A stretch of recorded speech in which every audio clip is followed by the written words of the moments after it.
Today, we uncover 9 UK cheese products that aren't what they claim to be. Products sitting in millions of British fridges right now, sliced onto sandwiches, melted onto toast, grated over pasta, that contain so little real dairy, they barely qualify as cheese. And before you tell yourself you'd notice that you'd taste the difference, you wouldn't. That's precisely why this industry has gotten away with it for so long. Here's what nobody tells you when you grab a block of cheddar or reach for budget cheese slices.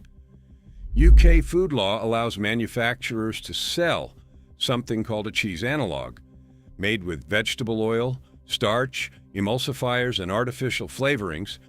That looks exactly like cheese, melts like cheese, and sits right next to real cheese in the same refrigerated section with no obligation to make the distinction obvious. It's legal, it's widespread, and it's quietly one of the most deceptive practices in the entire British food system. Real cheese has been made the same way for thousands of years. Milk, starter cultures, rennet, salt, thyme, Cheshire, Stilton, Red Leicester, Wensleydale. These were regional identities before they were products, carrying the character of the soil, the cattle, and the seasons. In the modern British supermarket, that heritage has been systematically hollowed out, replaced with factory formulations built not around milk, but around palm oil, hydrogenated fats, sodium caseinate, and artificial flavors designed to mimic the real thing at a fraction of the cost. It's time to pull the curtain back. Number 9, Dairy Lee Slices. Let's start with the product that launched 1,000 packed lunches and defined the British childhood sandwich for an entire generation. Dairy Lee Slices. Those perfectly square, individually wrapped, unnervingly uniform pieces of orange that have graced lunchboxes across this country since the 1970s. The product, so familiar, so deeply embedded in British food culture, that nobody ever stopped to ask what was actually inside the wrapper. Here's the answer, and it's not cheese. Dairy Lee slices are legally classified as a processed cheese product, not cheese. That distinction matters more than Kraft, the American multinational that owns Dairy Lee, would ever want you to understand. A processed cheese product means the manufacturer is permitted to combine real cheese with other ingredients, emulsifying salts, vegetable fats, milk proteins, water, artificial flavors, to create something that behaves like cheese, looks like cheese, and is marketed with the confidence of cheese, without actually being cheese in any traditional or meaningful sense. Open the ingredient list on a pack of Dairy Lee slices, and you'll find processed cheese, which itself is a blend of cheeses and non-cheese ingredients, emulsifying salts like sodium polyphosphate, whey powder, butter, water, and preservatives. The actual cheese content sits somewhere around 45 to 55% of the total product. The rest is filler, binder, and chemistry. And here's the part Kraft absolutely do not want you thinking about. That plasticky, uniform texture that makes Dairy Lee slices peel so cleanly off their individual wrappers, that's not a feature of good cheese. That's a feature of industrial emulsification. Real cheese doesn't do that. Real cheese has variation. Real cheese breaks, crumbles, tears. Real cheese behaves like food. What Dairy Lee slices have is the texture of an engineering achievement, not a dairy one. For generations, British parents have put this in their children's sandwiches under the reasonable assumption that it was a source of calcium, protein, and dairy nutrition. And yes, there is some dairy in there, but you are also feeding your child emulsifying salts, palm oil derivatives, and a stabilizer system sophisticated enough to survive weeks of refrigeration while maintaining an identical appearance slice after slice after slice. That's not food made for nourishment. That's food made for shelf life, portion control, and profit margin. Number 8. Cathedral City Spreadable. Cathedral City is probably the most trusted cheese brand on the British High Street. The name alone carries a premium association.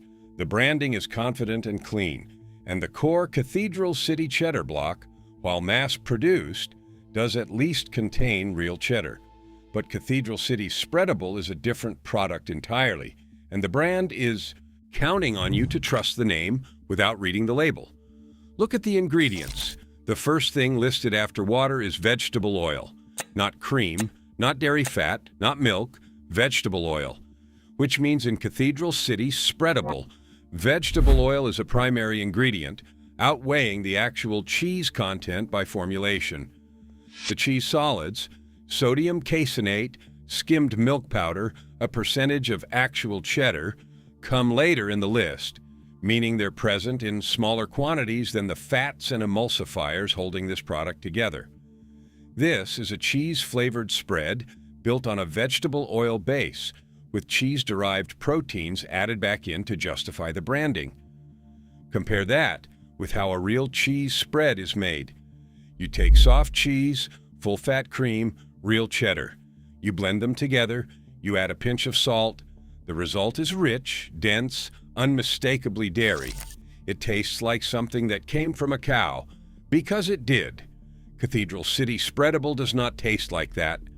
And if you've ever noticed that it tastes somehow flat, somehow artificial, somehow disappointing in a way you couldn't quite put your finger on, now you know why.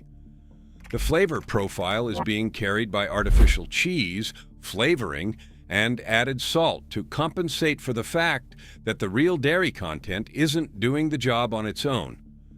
Cathedral City built its reputation on cheddar. They are lending that reputation to a product that is doing something very different and hoping you don't look too closely. Number 7. Violife Mature Cheddar Flavor Block. Now this one is technically not hiding anything. Violife is a vegan cheese alternative, and the packaging says exactly that. But it belongs on this list because of what's happening at shelf level across British supermarkets right now in 2025 and 2026. Violife products, blocks, slices, gradable formats are increasingly being stocked directly alongside conventional dairy cheese in regular supermarket aisles, not in dedicated free-from sections, not with prominent alternative labeling, but shelved so closely to real cheese products that shoppers picking them up quickly are doing exactly that.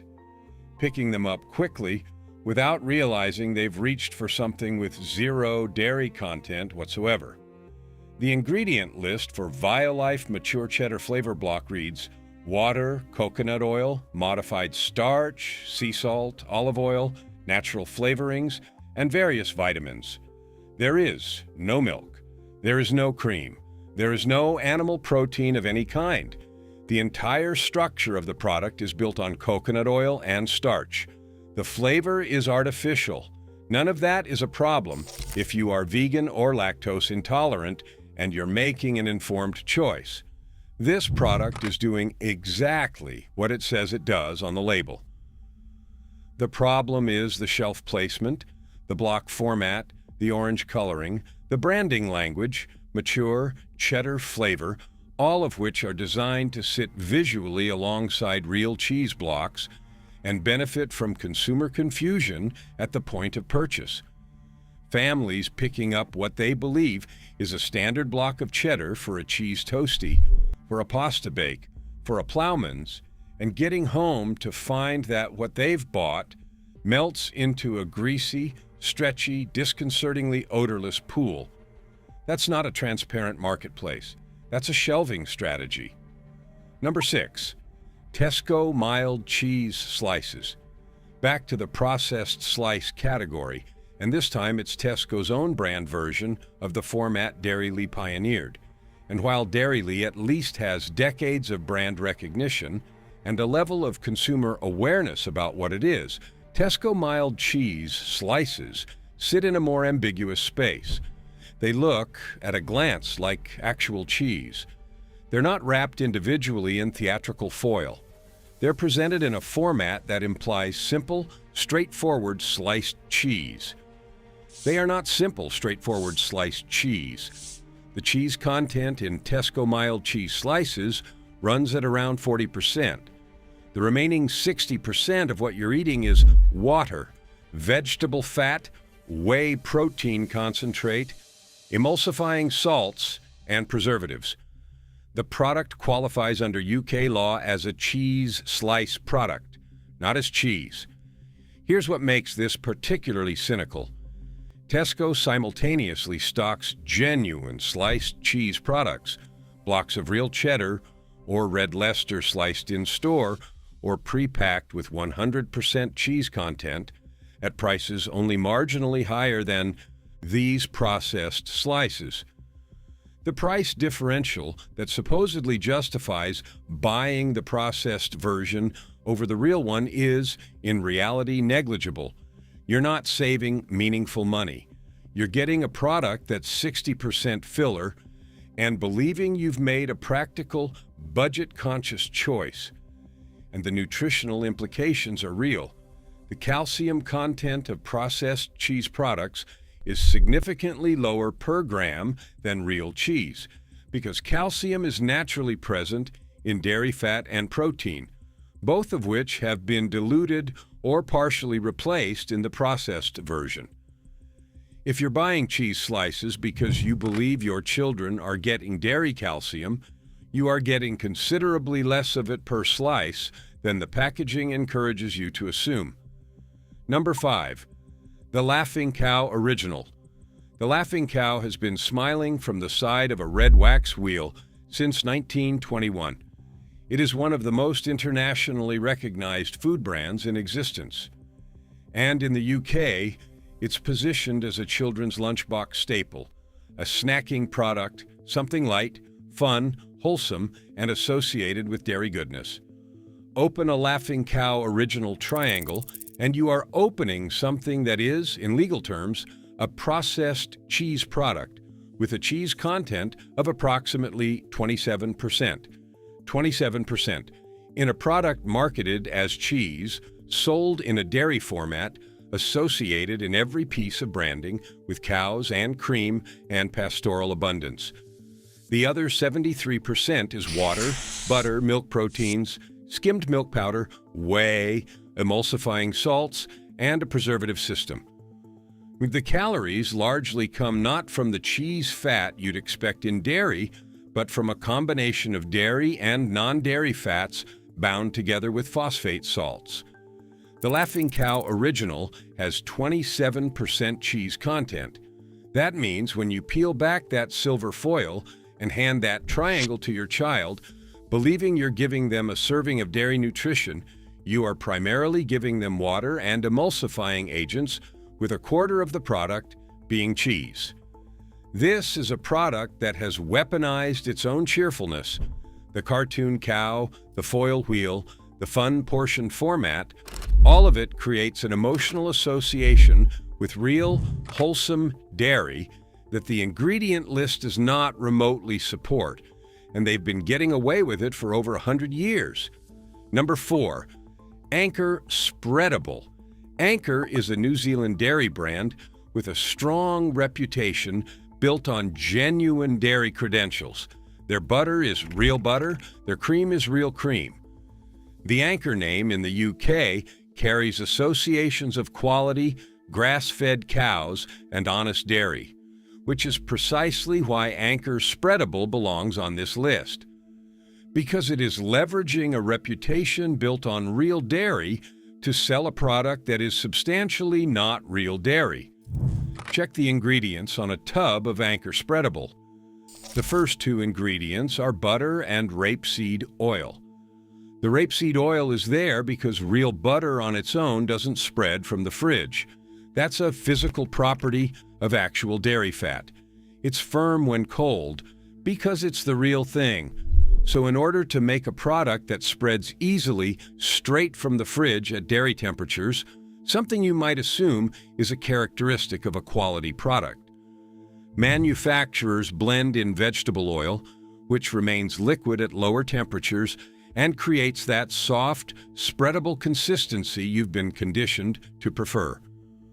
What this means in practice is that every time you spread Anchor Spreadable on your toast, you are consuming a blend of dairy fat and industrial rapeseed oil in a product you believe to be butter.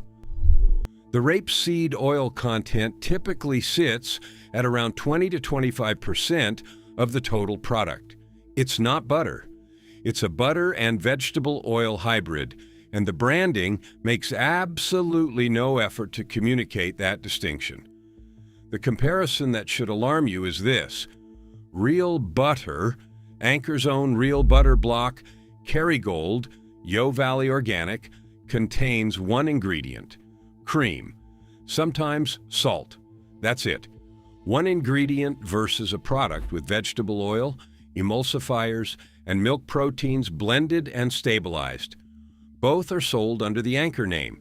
One is the genuine article. One is significantly less than that. Number 3, Asda Smart, price, grated cheese. This is the entry on the list that perhaps matters most. For the same reason, the Asda Just Essential tomatoes mattered in a previous expose. Because of who it's targeting: Asda Smart Price.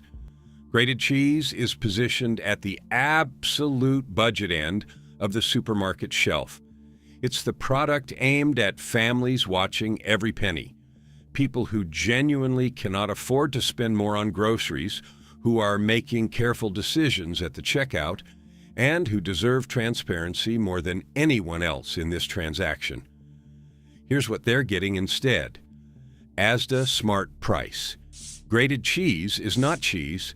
It is a cheese analog product. A significant portion of the fat content in this product comes from vegetable oils, primarily palm oil and rapeseed oil, rather than dairy fat. The product contains sodium caseinate, which is a milk protein derivative, allowing manufacturers to technically claim dairy content. But caseinate is not cheese. It is a processed industrial protein extract that has been added back into a vegetable oil base to simulate the properties of a dairy product. The real cheese content in analog grated products of this type typically ranges between 20 and 40%. The rest is vegetable fat, starch, caseinate, emulsifiers, and coloring agents, because the natural orange-yellow hue of dairy fat is absent when you replace it with pale vegetable oil. This is the cheapest grated product on the shelf, and the families buying it because they have no other option are getting a product that is, at its core, a palm oil and rapeseed oil formulation with cheese flavoring. That is not a better-than-nothing option. That is a betrayal of the people this country's food system is supposed to be serving. Number 2, Kraft Heinz Philadelphia Lightest. Philadelphia has a genuine claim to being real cream cheese. The original full-fat Philadelphia, whatever you may think about the processing involved, does contain real cream and milk and functions as an honest dairy product. Philadelphia Lightest is something else. In order to create a cream cheese product with drastically reduced fat content, manufacturers face a structural problem. Fat is what gives cream cheese its texture, its richness, its ability to spread. Remove the dairy fat, and you have a thin, watery, unpalatable product that nobody would buy. So, what do you add back to replace it? Modified starch, guar gum, carob bean gum, xanthan gum, potassium sorbate, locust bean gum, maltodextrin, and various other thickeners, stabilizers, and texture agents that together create a product which looks and behaves superficially like cream cheese, while containing a fraction of the dairy fat of the real thing.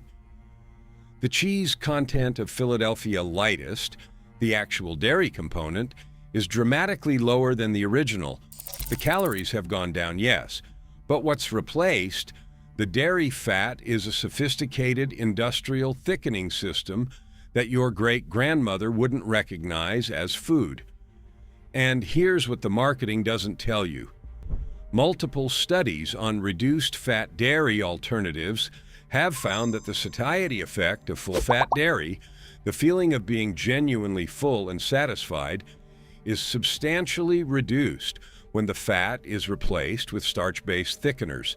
So you eat the lighter product, feel less satisfied, eat more of it, and consume comparable or greater calories while having ingested significantly more industrial additives in the process. The low-fat promise is not the gift it appears to be. Number 1. Iceland Frozen Grated Cheese Blend. And here we arrive at number 1. If everything else on this list has been about misleading branding, processed formats, and degrees of dairy dilution, Iceland's Frozen Grated Cheese Blend is different. Because this is the product that most completely abandons the pretense.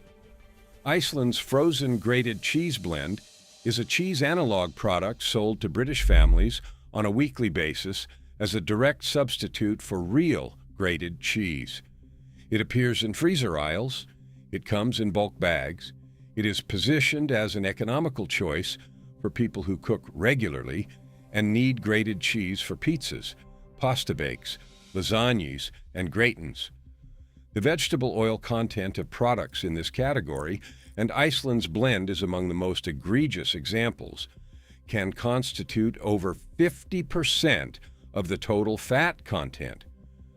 The product is primarily a palm oil and modified starch matrix with sodium caseinate and cheese flavoring added to produce a result that melts in the oven and performs a visual approximation of real cheese melting. But it doesn't melt the way cheese melts. If you've ever put a pizza in the oven and found the surface turned greasy and oily with pools of yellowish fat collecting around the edges, while the solid portions remained rubbery rather than stretchy and golden, that is exactly what happens when you apply heat to a vegetable oil analog instead of real dairy. The fat and the protein separate in a way that genuine cheese, with its integrated dairy fat structure, simply doesn't. You can tell by the result, and millions of British families have been puzzling over why their homemade pizzas never quite look like the ones in the advertisements. And the answer is sitting right there in the freezer bag. Iceland sells this product under packaging that shows melted cheese. That shows a gratinated dish with golden, bubbling topping. The branding is cheese. The format is cheese. The use case is cheese. The product is a palm oil and starch analog with less than half the dairy content of actual grated cheddar. That is why it is number 1 on this list. Not because it's the most sophisticated deception, the laughing cow has been doing this for a century, but because it represents the furthest point on the spectrum. The product most completely removed from what it claims to be, sold to the most price-pressured section of the British public, with the least transparency and the greatest gap between expectation and reality. So what do you do about it? Here's the good news. Because there is good news. Real cheese exists, is widely available across every price bracket, and is better for you, more satisfying, and in the long run often cheaper than the processed analogs that have been quietly replacing it. When you eat real cheese, full-fat, traditionally made honest ingredient cheese, you get the full dairy fat and protein matrix that the human body was designed to process. You get genuine satiety. You get calcium in its full bioavailable form. You get the complexity of flavor that comes from a product made with living cultures and real milk. And you get fewer additives, fewer emulsifying salts, fewer industrial thickeners, and fewer vegetable oils than almost any processed alternative. For real cheddar, you cannot go wrong with Davidstow, which is mass-produced but genuinely made from proper Cornish milk with no vegetable fat content. Wyke Farms is another strong option, a family producer making honest cheddar with a completely clean ingredient list. Seriously, strong cheddar from Mull of Kintyre is widely available in supermarkets and has flavor intense enough that you use less of it, which makes it genuinely more economical than a bland, processed product you're compensating for with volume. For spreadable cheese, the answer is simple. Buy butter, real butter, Kerrygold, Yo Valley Organic, or even own brand unsalted blocks from the major supermarkets. One ingredient, no vegetable oil, no emulsifiers. Spreads from the fridge if you leave it on the counter for 15 minutes, the way real food is supposed to work. And if you want something genuinely spreadable that's still honest dairy, a good quality cream cheese like the full-fat Philadelphia Original, a proper French fromage frais, or a barrel-aged British soft cheese from a local producer will give you infinitely more for your money than any vegetable oil-based alternative. For grated cheese, the single most powerful thing you can do is buy a block and grate it yourself. A block of basic own-brand mature cheddar from any of the major supermarkets grated over your pasta will taste better, melt better, and cost you comparable money to the pre-grated processed blends sitting next to it, because the pre-grated products contain so little actual cheese that the weight-for-weight comparison is not in their favor. Check the ingredients before you buy. The rule is simple. Real cheese should contain milk or cream, starter cultures, rennet, and salt. If the ingredients include vegetable oil, sodium caseinate as a standalone ingredient rather than as part of actual cheese, modified starch, or emulsifying salts before any mention of actual cheese, put it back. Here's the uncomfortable truth. This situation is not going to fix itself. As long as vegetable oil is cheaper than dairy fat, as long as starch is cheaper than milk protein, and as long as the regulations permit the labeling of cheese analog products in ways that make them indistinguishable from real cheese, at the point of purchase, these corporations will keep doing exactly what they're doing. Every year, the cheese content gets a little lower. Every year, another vegetable oil gets added to the formulation. Every year, the gap between what the packaging implies and what the product actually contains grows a little wider.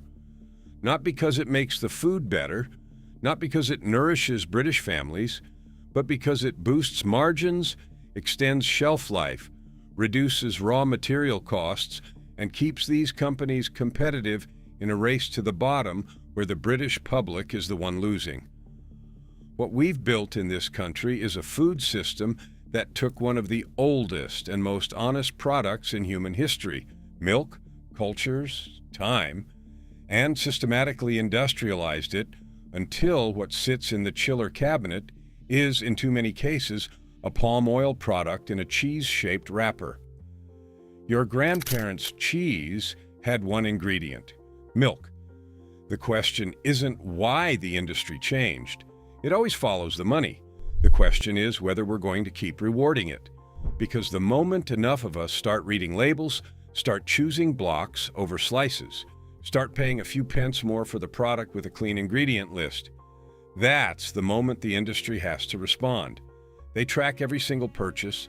They know exactly which products are being abandoned and why. Your trolley is a vote. You cast it every single week. Real cheese still exists. It still tastes the way cheese is supposed to taste. It still behaves the way dairy is supposed to behave. It still nourishes the way real food is supposed to nourish. Stop accepting the imitation. Until next time, stay informed, stay sharp, and protect your plate.